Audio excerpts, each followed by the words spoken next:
Hola, ¿qué tal amigos? ¿Cómo están? Bienvenidos a un nuevo video en la playlist de microbiología. Seguimos con el estudio de las bacterias, es decir, seguimos con bacteriología.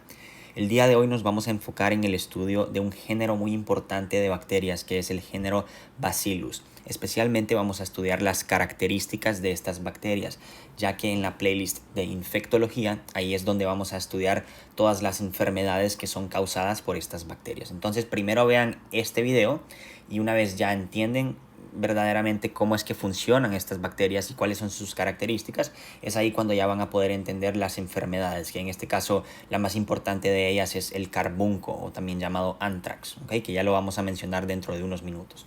Bien, entonces nada más para ponernos en contexto, me gustaría recalcar qué es lo que hemos visto hasta ahora, porque es importante que vean esta playlist de micro en orden. De verdad es muy importante, porque la microbiología, si no lo ven en orden, es muy complicado, porque es mucha información y ustedes tienen que llevar ese orden en su cabeza para que puedan de verdad entender todos los conceptos. Entonces, pues nada más para ponernos en contexto, estamos estudiando ahorita lo que son las bacterias gram positivas aerobias, ¿ok? Bacterias gram positivas aerobias. Ya hemos estudiado en videos anteriores a los cocos. Recuerden que las bacterias gram positivas aerobias son dos tipos. Tenemos a los cocos, como lo es, vamos a apuntar aquí los ejemplos que hemos visto, los principales que son Staphylococcus, ¿ok? Este es uno de ellos. Ya hemos visto otro que es muy importante, que es Streptococcus.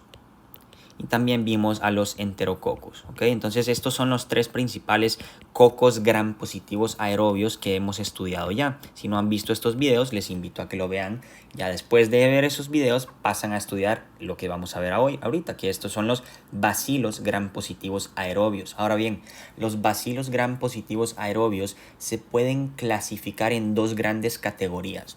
Tenemos en primer lugar aquellos bacilos gram positivos aerobios que tienen la capacidad de formar esporas, ¿ok? Entonces vamos a poner aquí que estos sí forman esporas y después tenemos aquellos que no pueden formar esporas, ¿ok? Entonces aquí tenemos a los que no pueden formar esporas. Bien, el principal ejemplo de estos que forma esporas es el que vamos a estudiar hoy, que es el género Bacillus, ¿ok? Ahora, me gustaría aclarar algo. Si ustedes ya vieron el video de generalidades de bacteriología en el que hablamos acerca de la clasificación bacteriana, yo les dije que también vamos a considerar en esta clasificación al género Clostridium por cuestiones didácticas. ¿Por qué? Porque pertenecen a la misma familia que el Bacillus. Entonces por eso yo considero que es más fácil estudiarlo así. Sin embargo, importantísimo que entiendan que el género Clostridium no es un género de bacterias aerobias, son anaerobias, pero nada más, como les digo, por cuestiones didácticas lo vamos a considerar acá, porque de hecho este es el género que vamos a estudiar en el siguiente video, ¿ok? Hoy vamos a estudiar este que les voy a subrayar de blanco, que es el género Bacillus. En el próximo video vamos a estudiar al género Clostridium, ¿ok? Entonces nada más para recalcarlo, género Clostridium es anaerobio, pero lo vamos a estudiar junto en esta clasificación por cuestiones didácticas. Bien, ahora con respecto a los bacilos gram positivos aerobios no esporulados, o sea, los que no producen esporas, tenemos varios. Tenemos, por ejemplo, a Listeria monocytogenes, tenemos a Erysipelotrix russopatiae, que también lo vamos a ver, Erysipe, solo voy a poner Erysipe. Tenemos también a las corinebacterias, como Corynebacterium diphtheria, ¿ok? Nada más los voy a abreviar porque si no, no me van a caber. Después tenemos a las micobacterias, que es el género Mycobacterium. Después tenemos Nocardia. Y por último tenemos también a Rhodococcus, como Rhodococcus equi, ¿ok? Listo. Entonces, vean, este es el orden. Bacillus, después Clostridium, después Listeria junto con Erysipelotrix, después Corynebacterium, después Mycobacterium y después estos dos, que son Nocardia y Rhodococcus. Estos los vamos a estudiar juntos y también Listeria y Erysipelotrix los vamos a estudiar juntos, ¿ok? Entonces, ya para que estén en contexto, ahora sí ya vamos a empezar exclusivamente con las bacterias pertenecientes al género Bacillus. Ahora, algo que me gustaría mencionar. Usualmente cuando ustedes se refieren a estas bacterias, les recomiendo que les digan siempre que se refieran a ellas de manera específica, ya sea como Bacillus anthracis o como Bacillus cereus, que esas son las dos especies importantes que vamos a estudiar acá. ¿Por qué? Porque si simplemente les dicen los bacilos, Entonces las personas no van a entender si ustedes están hablando de las bacterias pertenecientes al género Bacillus o si están hablando de cualquier otro bacilo, ¿ok? Pero por ejemplo en otras bacterias no presentarían este problema porque, por ejemplo, si hablamos de los clostridios, aquí pues se entiende que están hablando de los clostridios, pero como aquí Bacillus es literalmente igual que decir bacilos, entonces por eso yo les recomiendo que cuando hablen de las bacterias pertenecientes a este género siempre especifiquen la especie y no solamente digan los bacilos, ¿ok? Eso es algo que me confundía un poquito antes. Pero bueno, entonces ahora sí, vean, el género Bacillus y el género Clostridium ambos pertenecen a una misma familia y esta familia recibe el siguiente nombre. Esta es la familia Bacilliaceae, ¿ok? Bacilliaceae. No sé si lo estoy pronunciando bien, pero bueno. Esta familia, recuerden en el video de generalidades de microbiología que yo les expliqué que tenemos la jerarquía taxonómica, ¿no? Que empezábamos con el dominio, después pasábamos con el reino y así sucesivamente. Después llegábamos a la familia, después al género y después a la especie. Entonces vean, esta es la familia dentro de la cual vamos a tener diversos géneros, de los cuales los únicos dos géneros que nos interesan aquí son el género Bacillus y el género Clostridium, ¿ok? Y bueno, nada más por mencionarlo, ya que el Murray lo menciona, ¿cuáles son los criterios que se consideran a la hora de clasificar una bacteria dentro de esta familia? Bueno, estas bacterias pueden ser ya sea de metabolismo aerobio o de metabolismo anaerobio, ¿ok? Otro criterio que se considera es la morfología. Estas bacterias pueden ser ya sea cocos o pueden ser bacilos. Entonces no se confundan al ver que la familia se llama Bacilliaceae y que piensen que solamente pueden haber bacilos. No, también pueden haber cocos, ¿ok? Bueno, estas bacterias pueden ser ya sea gram positivas o también pueden ser gram negativas, ¿ok? Y por último tenemos el último criterio, que esto es lo más importante, que todas estas bacterias tienen que ser capaces de formar esporas, ¿ok? Entonces todas tienen que ser formadoras de esporas. Y ustedes ya deberían de saber qué es una espora porque lo vimos en el video de generalidades de bacteriología. Entonces formadoras de esporas, y lo vamos a poner en signos de exclamación para recalcar la importancia de esto. Y pues como les mencioné, los dos géneros que nos importan son Bacillus y Clostridium. ¿Cuál es la principal diferencia entre estos dos géneros? Pues ya se los he mencionado, que Bacillus son bacterias aerobias o anaerobias facultativas y los clostridios son bacterias anaerobias estrictas, ¿ok? Entonces estas son anaerobias estrictas. Bien, entonces ya dejando al lado a los clostridios, ya solamente nos vamos a enfocar en este género que es el Bacillus, ¿ok? Entonces, el género Bacillus tiene dos especies importantes. En realidad tiene más de 250 especies, pero pues las únicas dos que son relevantes desde el aspecto clínico para nosotros como profesionales de la salud son Bacillus anthracis, que esta es la más famosa por múltiples cuestiones que les voy a explicar en futuros videos, como por ejemplo el hecho de que estas fueron las bacterias que mandaron en el sistema de correos del 2001 en Estados Unidos, y que habían esporas de esta bacteria, y esto produjo el anthrax o el carbunco en estos trabajadores del sistema de correos, ¿ok? Pero bueno, eso lo vamos a ver después. Bacillus anthracis, y la segunda especie de importancia clínica es Bacillus cereus, ¿ok? Bien, entonces ahorita lo único que les voy a explicar son cuáles son las enfermedades causadas por estas bacterias, y ya, solo se las voy a mencionar. Y ya en el video de infectología, que también se va a llamar enfermedades causadas por Bacillus, aquí vamos a ver pues ya cada una de las enfermedades de forma detallada y cuáles son sus manifestaciones clínicas. Aquí solo se las menciono. Entonces, en primer lugar, Bacillus anthracis, la única enfermedad que causa se llama el carbunco, también llamado anthrax, y es por esto que pues la especie se llama Bacillus anthracis, ¿okay? Anthrax. Ahora, el carbunco tiene tres subtipos, podemos decirlo de esa manera. Tenemos un carbunco cutáneo, o sea que afecta a la piel. Tenemos un carbunco digestivo, o sea que afecta el sistema digestivo. Y tenemos un carbunco por vía inhalatoria. Entonces vamos a poner por vía inhalatoria. Esto quiere decir que la persona inhala las esporas, que en este caso fue lo que ocurrió en el sistema de correos de Estados Unidos. Inhalaron esas esporas y pues produjeron enfermedad. Y bueno, hasta ahí lo dejamos. Ahora, Bacillus cereus, esta bacteria produce varias infecciones. Una de ellas, las más importantes, pues es la gastroenteritis, ¿ok? Gastroenteritis. También tenemos otras infecciones como pueden ser las infecciones oculares. Entonces vamos a poner aquí infecciones oculares. ¿Qué más tenemos? También puede causar neumonía grave, ¿ok? También puede causar, se asocia con procesos de neumonía grave. Y también tenemos otras infecciones que simplemente lo voy a poner así como otras. Y estas otras infecciones las vamos a retomar en ese video. Entonces por ahorita nada más quiero que recuerden todo lo que les acabo de explicar acá. Y ya. Bien, ahora sí, ya dejando las generalidades de este género, ahora ya vamos a pasar con cada especie de forma específica. Entonces, la especie Bacillus anthracis. Tenemos que estudiar pues básicamente su fisiología, su estructura, cómo se dispone o cuando se estudia bajo el microscopio, cuáles son los mecanismos de patogenicidad, o sea, cómo es que produce las enfermedades y todo eso. Entonces, pues vamos a empezar acá.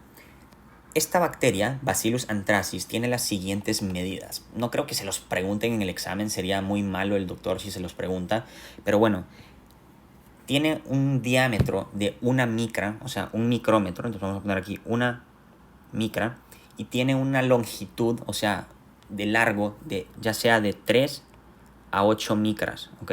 Entonces, si yo agarro una regla microscópica y mido el largo de esta bacteria va a medir entre 3 a 8 micras. Y si yo mido el diámetro de esta bacteria, esta simplemente va a medir aproximadamente 1 micra, ¿ok? Y ahora, algo muy importante es cómo se disponen estas bacterias al ser observadas bajo el microscopio. Entonces, vean, si ustedes ponen el portaobjetos bajo el microscopio y en ese portaobjetos tienen una muestra de Bacillus anthracis, ¿cómo lo observarían? Pues básicamente lo pueden ver de dos formas. Pueden estar ya sea de forma aislada, o sea, pueden estar aisladas, o pueden estar dispuestas en forma de parejas. Entonces, vean en esta imagen del Murray, ahí les pongo la referencia. Aquí lo que estamos observando, vean estas bacterias acá, gram positivas, vean cómo en esencia son gram positivas porque son moradas, son bacilos. Y entonces ya hemos dicho que Bacillus anthracis se dispone de forma aislada o en forma de parejas. Vean, por ejemplo, aquí está de forma, vamos a acercarnos, aquí está de forma aislada, aquí también está de forma aislada, aquí está en forma de parejas, aquí está en forma de parejas. Entonces vean cómo en esencia sí se cumple lo que les acabo de mencionar. Y también en algunas ocasiones se pueden llegar a observar en forma de cadenas y se dice que tienen forma de cadenas de serpentina. Entonces vamos a poner, en algunas ocasiones pueden llegar a verse como cadenas en forma de serpentina. ¿Ok? Listo. Entonces eso es todo con respecto a la disposición. Ahora, otras características que probablemente sí se las vayan a preguntar en el examen es con respecto a su capacidad hemolítica y con respecto a la movilidad de estas bacterias. Entonces vean, ¿qué es hemólisis? Ya lo hemos visto en videos anteriores. Hemólisis es básicamente cuando una bacteria provoca la destrucción de las células sanguíneas, especialmente de los glóbulos rojos, ¿ok?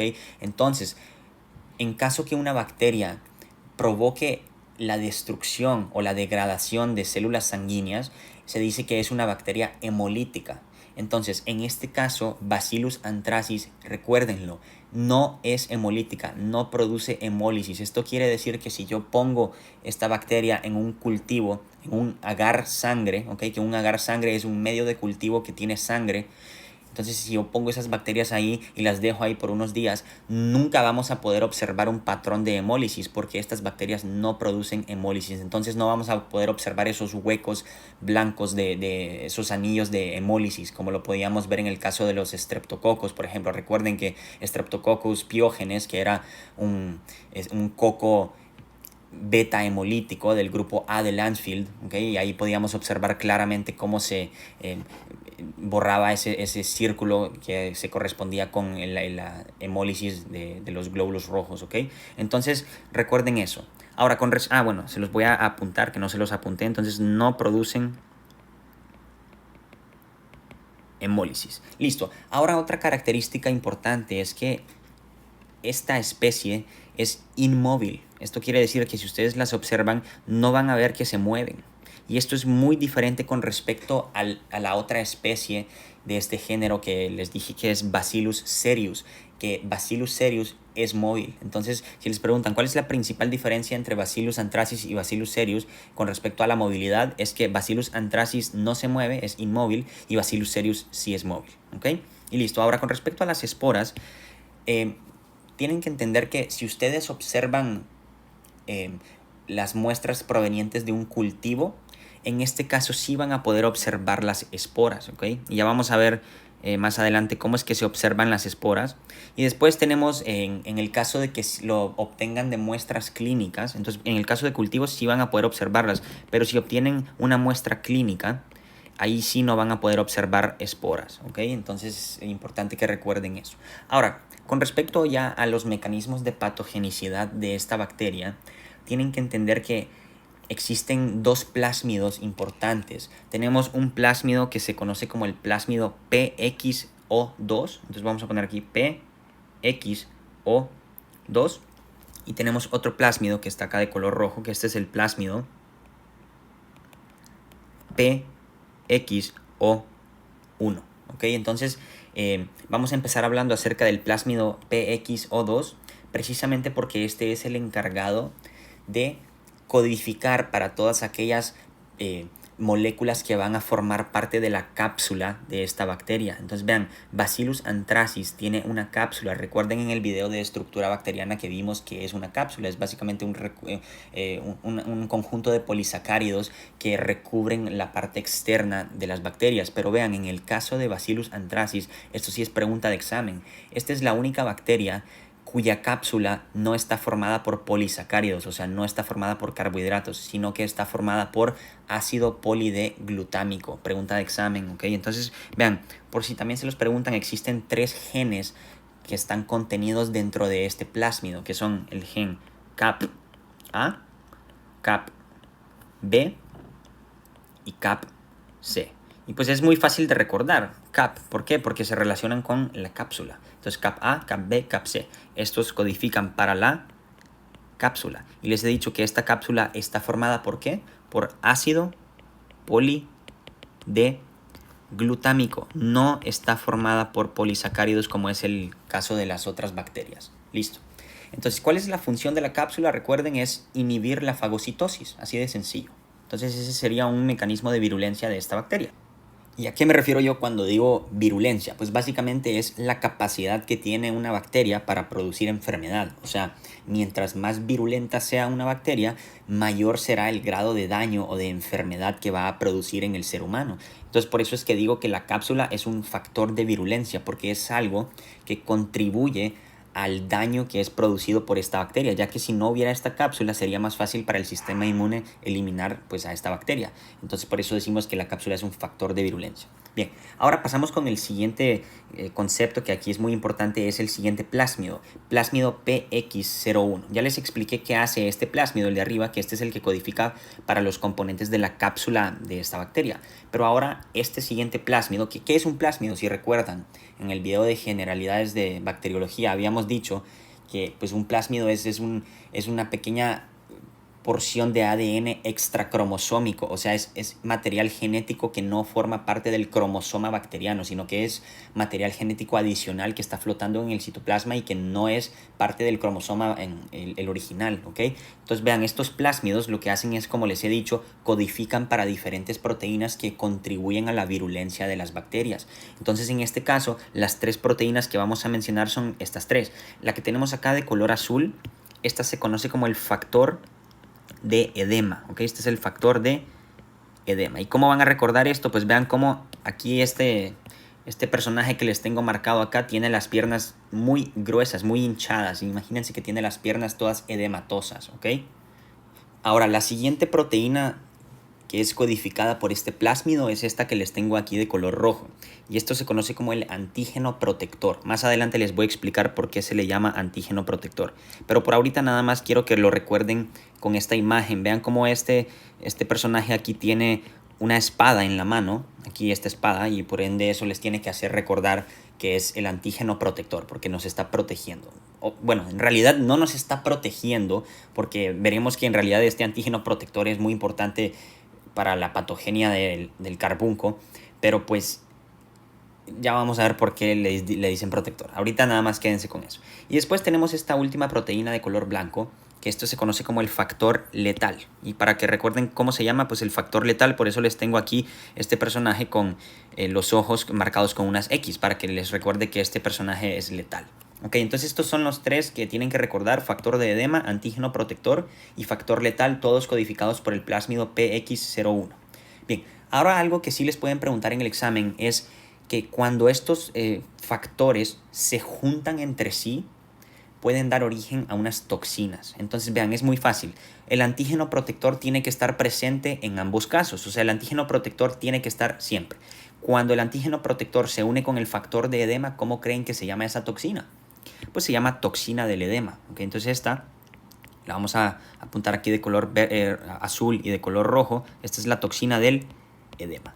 Y después, si consideramos cuando el antígeno protector se une con el factor letal, ¿cómo creen que se llama esta toxina? Pues se llama la toxina letal. ¿Ok? Entonces esta es la toxina y vamos a escribir letal de color blanco. La toxina letal.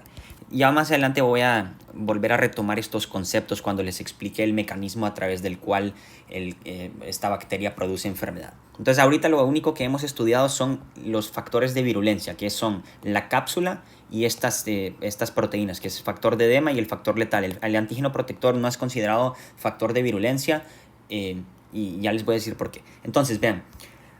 Ahora sí, imagínense que tenemos aquí a este antígeno protector, ¿no? Aquí está con su espadita, y este antígeno protector básicamente tiene la capacidad de unirse con una gran cantidad de receptores presentes en muchos tejidos, como lo pueden ser en el corazón, en el cerebro, en el sistema digestivo, en los pulmones, en el páncreas, incluso en los macrófagos. En todos estos tejidos, este personaje aquí que tenemos, el antígeno protector, se puede unir con los receptores presentes en estos tejidos. Y ahora, algo que tienen que entender es que el antígeno protector tiene un peso molecular de 83 kilodaltons. Entonces esto se escribe así: 83, K minúscula, y después D mayúscula, A minúscula, kilodaltons. Entonces vean, ¿por qué les estoy explicando esto? Porque ya vamos a ver que esta proteína es escindida, o sea, es cortada por unas proteasas que están dentro de la célula del cuerpo humano, y esto hace que se corte en dos fragmentos este antígeno protector. Y ya vamos a ver que uno de los nombres que recibe ese fragmento es pues debido al peso molecular que tiene.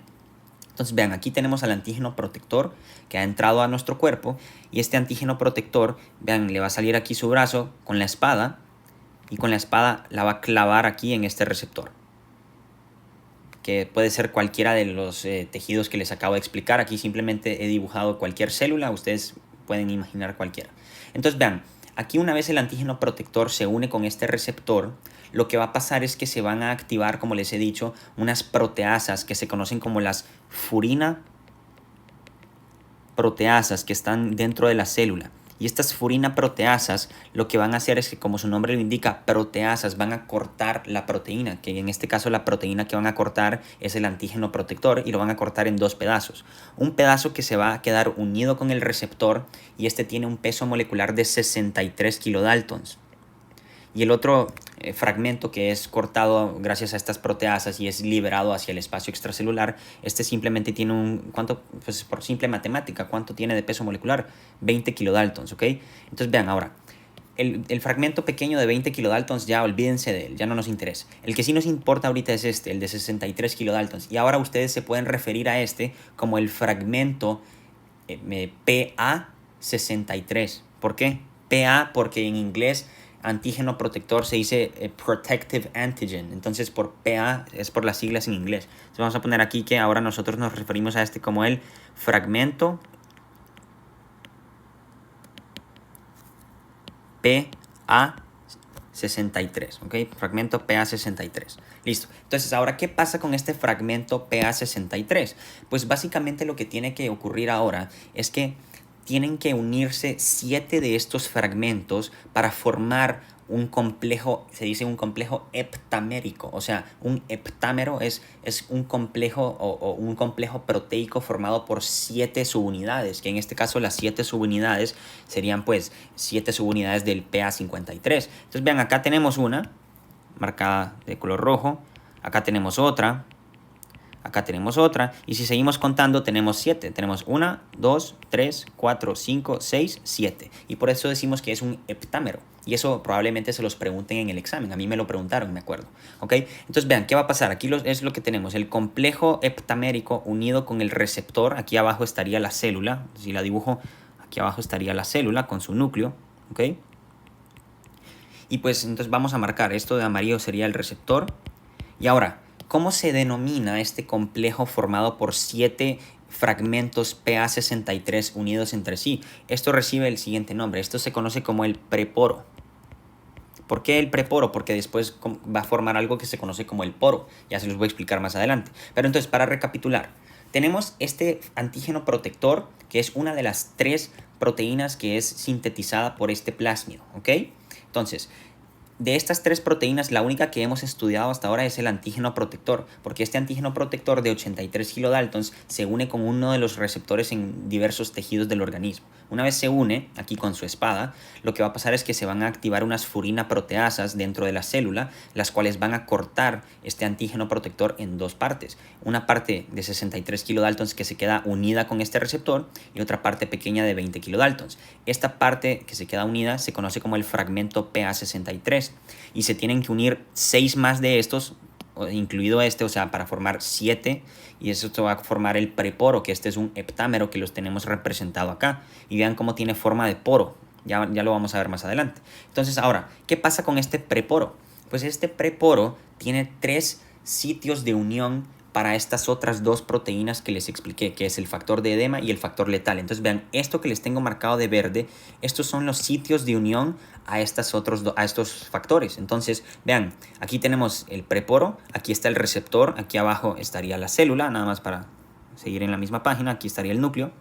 Y pues en este caso aquí tenemos el preporo con sus 3 sitios de unión. En estos sitios de unión se puede unir ya sea el factor de edema para formar ¿qué? La toxina del edema, o se puede unir el factor letal para formar ¿qué? La toxina letal. Entonces vean, supongamos que se unen 2 moléculas de factor de edema, aquí tenemos 1, 2, y después digamos que se une una molécula de factor letal.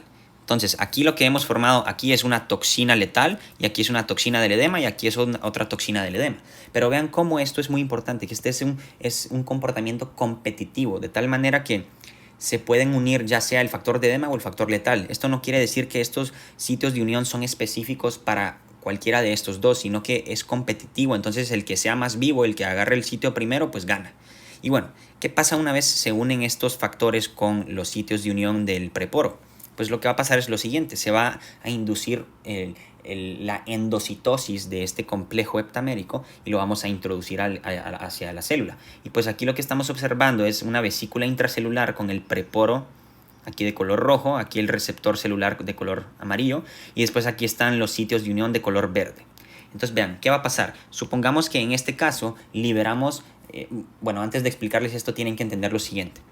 Dentro de la célula es un ambiente ácido, porque es ahí donde ocurre pues el metabolismo, y ahí es donde se produce el dióxido de carbono, y si ustedes ya llevaron sus clases de bioquímica sabrán que el dióxido de carbono eventualmente se convierte en ácido, en protones. Entonces esto quiere decir que el interior de la célula usualmente es un ambiente relativamente ácido, ¿ok? De un pH de entre 7 a 7.4, el interior de la célula.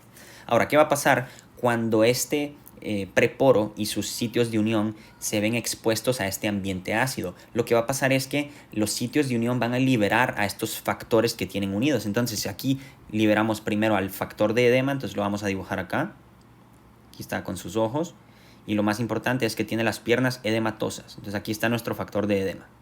Y está feliz porque ya está libre y ya puede ir a hacer desastres en el interior de la célula.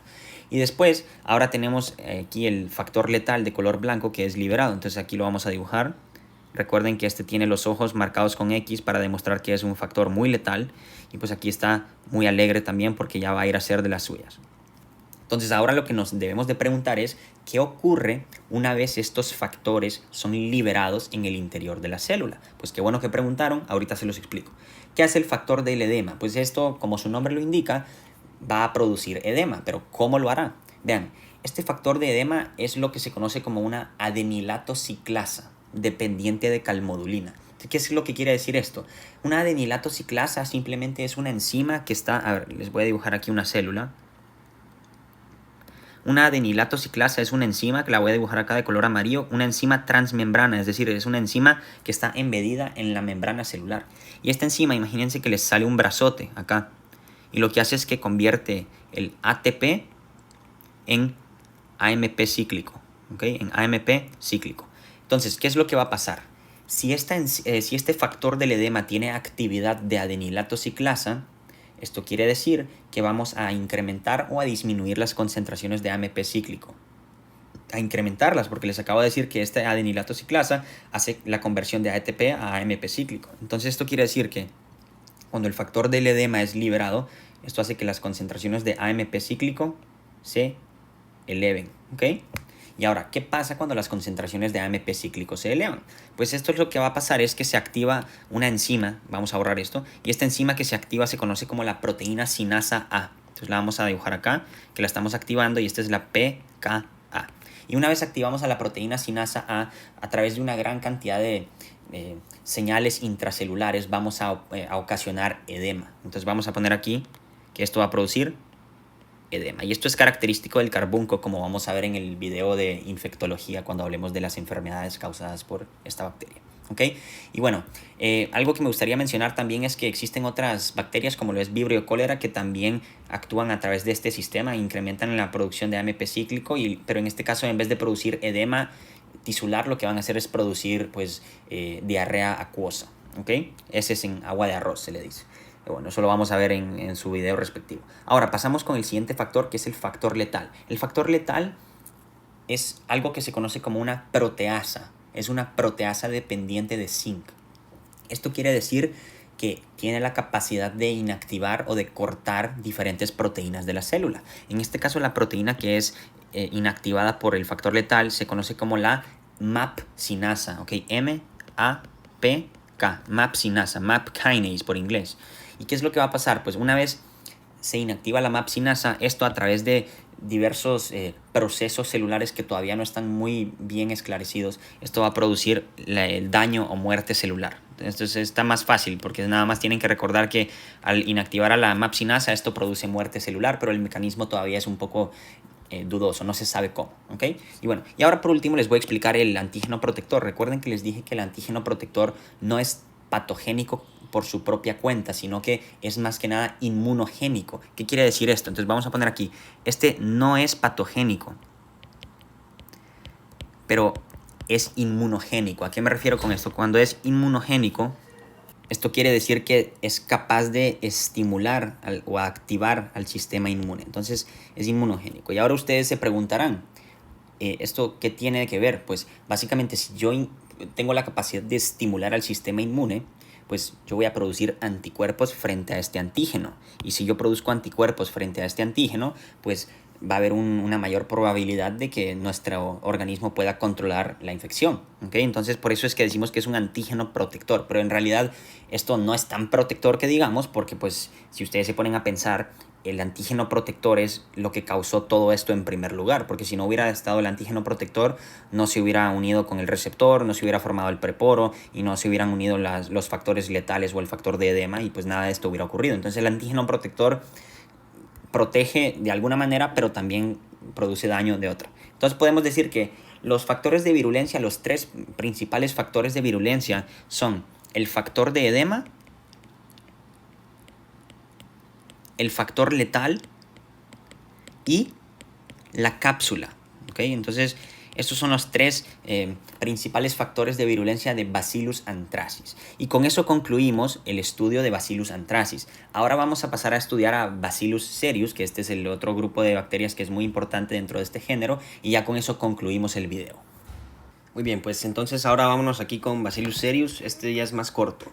Entonces veamos el nombre. Primero que nada, Bacillus cereus. Cereus, ¿qué significa? Esto significa, no sé si en latín o en griego, significa cera. ¿Ok? Y entonces por eso se le dice así porque las colonias que se forman al cultivarlas adquieren un aspecto como de cera. Entonces por eso se le dice Bacillus cereus. Entonces, vamos a apuntar esto acá. Cereus quiere decir cera.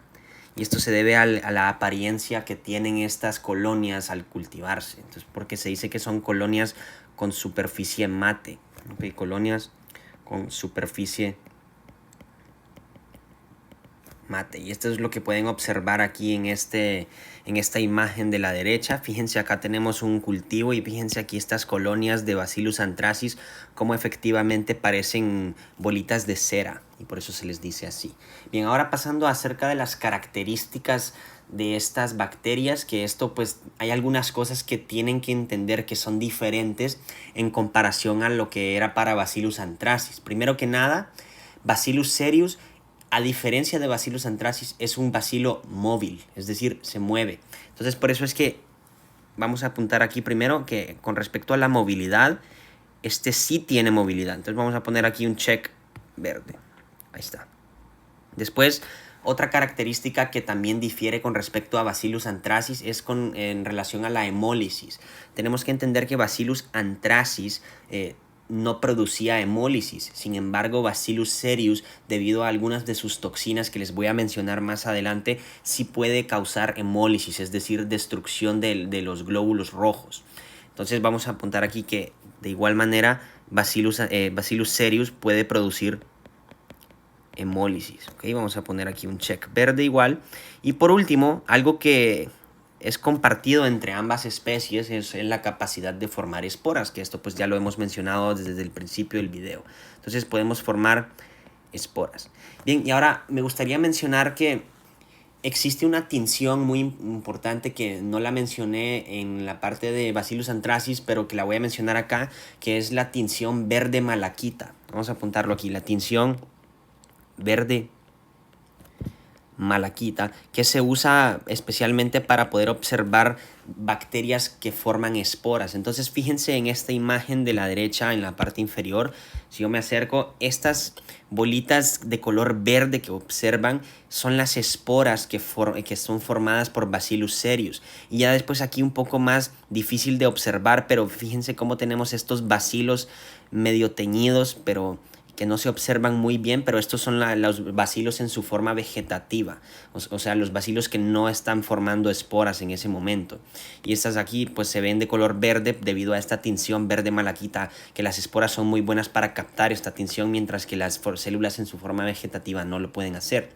Bien, y bueno, aquí como una manera de recordarlo, una mnemotecnia, les he dibujado aquí este bacilo que representa Bacillus cereus, que está caminando. Esto refiere a que es móvil y que tiene en sus pies unas, digamos como unas espaditas pequeñas de color rojo que les tiene que hacer recordar que es hemolítico. Entonces imagínense que estos pies que tiene en filo en la parte inferior es para destruir a los glóbulos rojos.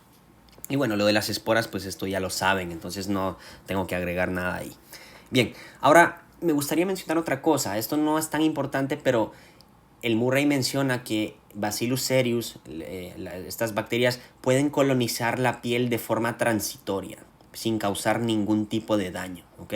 Y bueno, pues esto lo vamos a retomar todo en el video de infectología, cuando veamos todos los procesos de diagnóstico para las diferentes enfermedades. Pero bueno, pasamos a las toxinas. ¿Cuáles son los factores de virulencia de esta bacteria? Pues es bastante sencillo, no nos vamos a meter en tanto detalle como lo vimos aquí arriba con Bacillus anthracis, porque pues no se sabe mucho acerca de cómo funcionan estas toxinas, así como se sabe con tanto detalle lo que vimos para Bacillus anthracis, pero sí las tenemos que conocer, porque las diferentes toxinas son las que causan las diferentes formas de las enfermedades de esta bacteria. Si subimos, recuerden, ¿cuáles eran las enfermedades causadas por Bacillus cereus? Aquí se las tengo.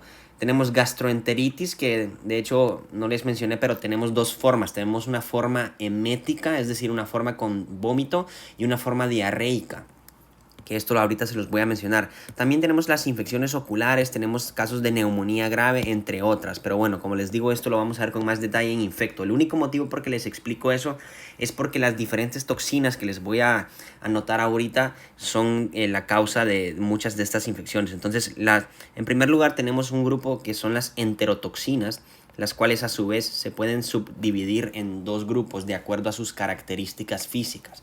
Tenemos las enterotoxinas termoestables, es decir, que no se destruyen al verse expuestas a temperaturas elevadas.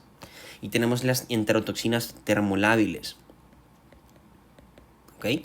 Dentro de las toxinas termoestables, la única que tienen que conocer es la toxina emética, que también recibe otro nombre, pero nada más ahorita la toxina emética. ¿Qué creen que causa esta toxina? Pues esta toxina causa la forma emética de la intoxicación alimentaria por Bacillus cereus. Esta toxina también la pueden ver escrita en artículos y en la literatura de otra manera, también le pueden decir cereulida. ¿Ok? Bien. Y después, con respecto a las toxinas, a las enterotoxinas termolábiles, tenemos dos. La más importante de todas es la toxina diarreica, ¿ok? Pero también, si quieren recordar otra, tenemos a la toxina necrótica, que esta más que nada se asocia con las infecciones oculares. Entonces, la toxina necrótica. Pero la toxina diarreica, como su nombre lo dice, es la que causa la forma diarreica de la intoxicación alimentaria. Bien, entonces eso sería todo con respecto a las enterotoxinas, y aquí les tengo dos dibujitos. En uno de estos dibujitos, pues lo que podemos observar es... ay, Dios mío, denme un segundo. No sé qué pasó aquí con mi iPad. Ok, en esta imagen aquí pueden observar un estómago que está triste porque la persona tiene diarrea y vómitos. Y aquí tenemos un ojo que está infectado, haciendo referencia a las infecciones oculares. Bien, entonces ahora las otras dos toxinas que les voy a mencionar son denominadas citotoxinas, ¿ok? Porque son capaces de destruir las células. Entonces tenemos las citotoxinas, dentro de las cuales tenemos primero que nada a una hemolicina, que recuerden, por eso es que las cepas de Bacillus cereus pueden producir hemólisis, porque tienen una hemolicina. ¿Y cómo se llama esta hemolicina? Pues vamos a poner aquí, esta hemolicina especialmente se llama cereolicina. ¿Bien? Y bueno, también tenemos otras enzimas, otras citotoxinas, como lo pueden ser la fosfolipasa C. Y hay otras, si quieren ustedes pueden ir a buscarlas en internet, pero pues la verdad, o sea, con estas que les estoy mencionando yo considero que ya está bien, pero si quieren investigar más, pues pueden ir. Y bueno, mis amigos, eso sería todo. En el próximo video lo que les voy a explicar va a ser ya la microbiología de Clostridium, porque recordemos, si nos vamos aquí arriba, dijimos que íbamos a estudiar a los bacilos gram positivos aerobios que forman esporas, pero Clostridium, a pesar de que sea un bacilo gram positivo anaerobio, pues lo vamos a estudiar junto con Bacillus porque ambos forman esporas. Entonces, siguiente video vamos a estudiar Clostridium. Y después de estudiar Clostridium vamos a empezar con los bacilos gram positivos aerobios que no forman esporas, es decir, Listeria, Erysipelotrix, Corynebacterium, Mycobacterium, Nocardia, Rhodococcus. Y así vamos a ir. Y ahora quiero aclarar que si ustedes quieren ir estudiando a las bacterias junto con sus enfermedades clínicas, pueden ir a la playlist de infectología. Todavía no están los videos, pero ya los voy a estar subiendo, en los que van a ver pues ya las enfermedades clínicas asociadas a cada una de estas bacterias. Entonces en el video de infecto vamos a ver con mucho detalle el anthrax, vamos a ver con mucho detalle la gastroenteritis causada por Bacillus cereus, vamos a ver las infecciones oculares, entre otras cosas, y los métodos de diagnóstico y el tratamiento. Entonces ahí los veo, espero que les haya servido y pues cuídense, un abrazo. Chao.